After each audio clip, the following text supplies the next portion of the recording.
Yo, this is your boy Anubis Can't Be Stopped, and I'm back again with another Division 2 video. Let's get right into this because I understand that this is a new update today. The servers were down for 5 hours and they put together a bunch of bull crap for us to go over. So let's get right into it.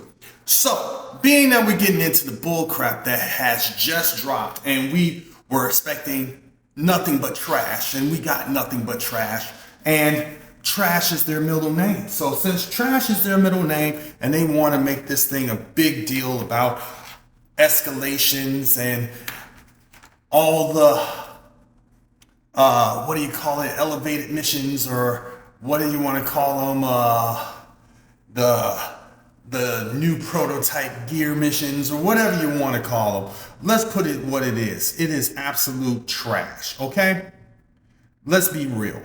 Now, I normally don't make videos like this. Yes, I do. But either way, let's go ahead and talk about it. The update today just basically gave us a bunch of garbage that we had to go over, especially with escalations. Escalations have just become even more trash. So how can you take garbage and trash, then make more garbage and trash for more garbage and trash? Did I mention the garbage and trash? I thought I did. So let's talk about it. Today, the devs in their infinite wisdom decided to take targeted loot and make it part of escalations.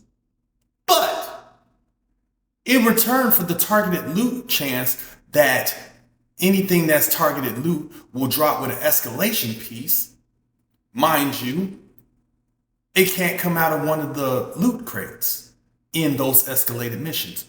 So you mean to tell me a looter shooter where we go around the map or around the mission, open up loot crates, should not have escalation loot in an escalation? What are you talking about? That makes absolutely no sense. That's like I don't want no rain with my water. Are you serious? I can't believe they said that. I thought it was a joke. Maybe I was being pranked. I don't know. I was waiting for Ashton Kutcher to jump out and say, hey, you've been pranked. No, I was not pranked today, and neither were you. Yes, they have taken out the escalation drops, the prototype drops out of the escalation missions, out of the loot crates and escalation missions. So there's absolutely no reason to even touch a crate. Just fucking speed run the stuff. All right, just go ahead and speed run it. Forget about it and everything of that nature. Now, that's part one of that. Now let's get a hand on part two. We need to put a hand on part two. Get it gripped by the horns. And gripping this by the horns, we found out something else. They also announced that Tier 0 and Tier 1 will no longer drop prototype gear. So if you want prototype gear, you must farm level 2 and beyond. Now, I will honestly tell you that level 10, you will still get the same trash rolls. At level 8, you will still get the same trash rolls. At level 5, you will still get the same trash rolls. And at level 3, you will get the same trash rolls. Level 2, you got the same trash rolls, so forth and so on. The only difference is level 0 and 1 were easier to farm for the escalation tokens and prototype gear. So they are taking an attack on efficiency yet again. Why do they keep fighting us on basically being proficient and being caught and time conscious? I don't know. They want to grind this thing out until the end of the Division 2, and unfortunately, they are going to lose most of their community by doing that. Instead of giving people what they want, if you got a new toy, we want it. Don't try to hide the new toys behind crap. You tried that with the raids. You see how that went. You tried that with Descent. You see how that went. You tried that with the summits. You see how that went. And now let's go into the blooms of the petals, or the petal event, or the whatever you want to call this event that's going on. Let's face it, we've had problems with Year 8 from the first patch when it first dropped. And they're just now fixing the Tinkerer mask. They're just now fixing a couple of other issues that we had with disappearing gear and things of that nature. But it took them 4 weeks to do it. Or, my bad, 5 weeks to do it. So it took them 5 weeks to do that, but it took them 24 hours to take away the infinite Ronin spawn, or the infinite Kitsunibi squads. That was actually fun. I'm not gonna lie. Heroic became a chaos zone where we were fighting Black Tusk, we were fighting True Sons, random hyenas, random what do you call them?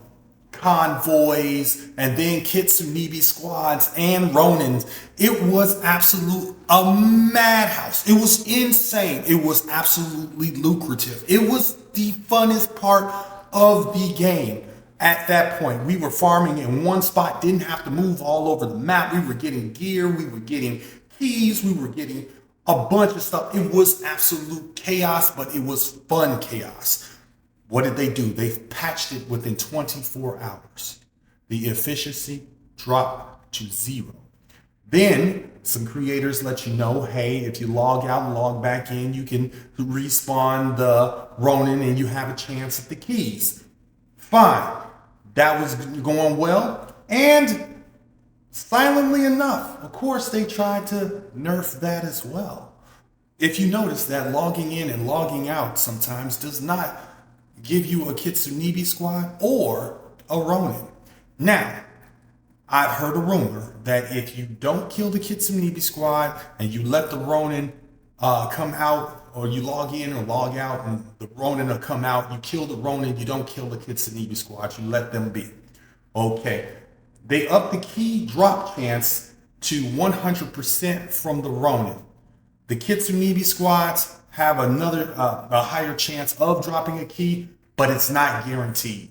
Stay away from the Kitsunibi squads. Try this for yourself. Let me know in the comments how it worked.